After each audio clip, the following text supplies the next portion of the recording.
Hello everyone. ఈరోజు ఈ వీడియోలో నేను ఒక ఇంపార్టెంట్ మెసేజ్ అనేది నేను ప్రతి ఒక్క యానిమల్ లవర్స్కి నేను ఒక మెసేజ్ అయితే ఇవ్వబోతున్నాను. ఇది పీపుల్ ఫర్ యానిమల్ అండి.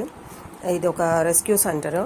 యాక్చువల్లీ నాకు ఒకళ్ళు సజెస్ట్ చేశారు, ఇందులో ఏదైనా యానిమల్స్ని పెడితే వాళ్ళు హెల్త్ ఇష్యూస్ ఉన్న వాటిని ఇస్తే కనుక వాళ్ళు ట్రీట్మెంట్ చేసి వాటి పిక్స్ అనేది మనకి పంపిస్తారని.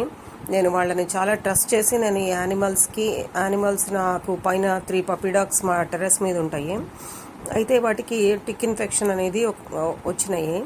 ఆ ఇన్ఫెక్షన్కి నేను చాలా నాకు తెలియకుండానే నేను అన్నీ గూగుల్లో సెర్చ్ చేసి మంచి మంచి మెడికేషన్స్ తెచ్చి వేస్తున్నాను.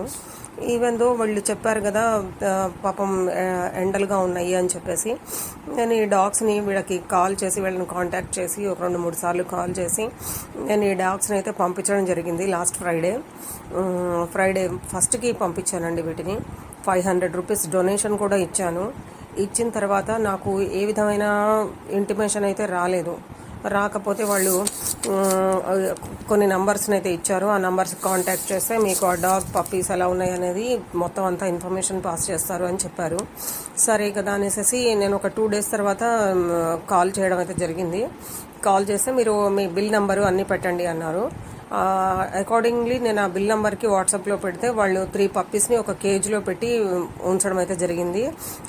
నాకు ఆ పిక్చర్ని అయితే వాళ్ళు పోస్ట్ చేసిన తర్వాత ఏ విధమైన ఇన్ఫర్మేషన్ అనేది నాకు 2 డేస్ తర్వాత నాకు రాలేదు. అవి స్ట్రీట్ డాగ్స్ అనుకుంటారేమో, వాటిని నేను కాదు ఇవి నేను పెంచుకునే డాగ్స్ అని చెప్పడానికి వాళ్ళతో నేను ఎవ్రీ 2 డేస్కి నేను వాళ్ళకి మెసేజ్ చేస్తున్నాను. పప్పీస్ హెల్త్ కండిషన్ ఎలా ఉంది, అవి ఏ విధంగా ఉన్నాయి, నాకు ప్రతి ఒక్కటి నాకు ఇంటిమేట్ చేయండి అని చెప్తూనే ఉన్నాను. అయినా కూడా నాకు ఏ విధమైన ఇన్ఫర్మేషన్ అయితే రాలేదు. 2 డేస్ నుంచి నేను కంటిన్యూస్గా డాగ్స్ ఎలా ఉన్నాయి వాటి పిక్చర్స్ని అయితే నాకు పోస్ట్ చేయండి అని కంటిన్యూస్గా వాళ్ళకి మెసేజ్ చేస్తున్నాను.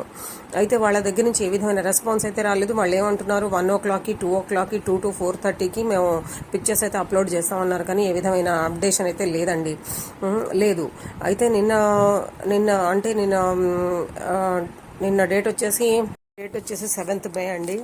నిన్న 1 time మా హస్బెండ్కి నైట్ కాల్ చేసి లిఫ్ట్ చేస్తే వాళ్ళు ఏ విధమైన ఆన్సర్ అయితే ఇవ్వలేదు. మళ్ళీ కట్ చేసేసారు. ఇవాళ మార్నింగ్ నాకు కాల్ చేసి ఒక పప్పీ అయితే చనిపోయింది అని మెసేజ్ అయితే పాస్ చేశారు.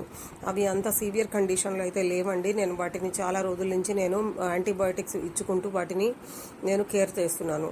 ఇంకా 2 పప్పీస్, అది టోటలీ గ్రిల్ ఉంటుందండి. ఆ గ్రిల్లోంచి తప్పించుకుని మొత్తం అక్కడ ఎలా ఉంటుంది అంటే సిచ్యువేషన్, నేను చాలాసార్లు GHMC ఆఫీస్కి వెళ్ళి యానిమల్స్ని నేను తీసుకొచ్చుకున్నాను. వాళ్ళకి చెప్పి లెటర్ రాసి ఫైన్ కట్టి తెచ్చుకున్నాను. అలా పగడ్బందీగా ఉండే షెడ్స్లో ఉండే యానిమల్స్, చిన్న స్మాల్ పప్పీ డాగ్స్ ఎస్కేప్ అయిపోయి పారిపోయినాయి అని చెప్పి రెక్లెస్గా ఆన్సర్స్ అయితే ఇస్తున్నారు. ఎస్కేప్ అయిన వీడియో చూపించండి అంటే ఏ విధమైన ఇదైతే లేదు. దయచేసి మీ అందరికీ నేను చెప్పేది ఏంటంటే, ట్రస్ట్ చేసి మీరు ఎంతగానో ఇష్టపడే యానిమల్స్ని వేరే వాళ్ళ చేతుల్లో పెట్టకండి. Literally we are crying as like anything that. ఒక మూగ జంతువుల్ని ప్రేమించే వాళ్ళకి ఇది చాలా పెయిన్ అనేది తెలుస్తుంది. వాటిని ఎంతగా మనం ఇష్టపడతాము అనేది, అన్యాయంగా వాటిని చంపడం అనేది కరెక్ట్ కాదు. వాటిని ఏ విధంగా మనం ప్రొటెక్ట్ చేసుకోవాలన్నో చూసుకోవాలి, కానీ రెస్క్యూ సెంటర్స్కి మాత్రం ఇచ్చి దయచేసి మీరు మీ పప్పీస్ అనే కాదు ఏ యానిమల్స్ని కూడా మీరు మిస్ చేసుకోవద్దనేది నా విజ్ఞప్తి అనమాట.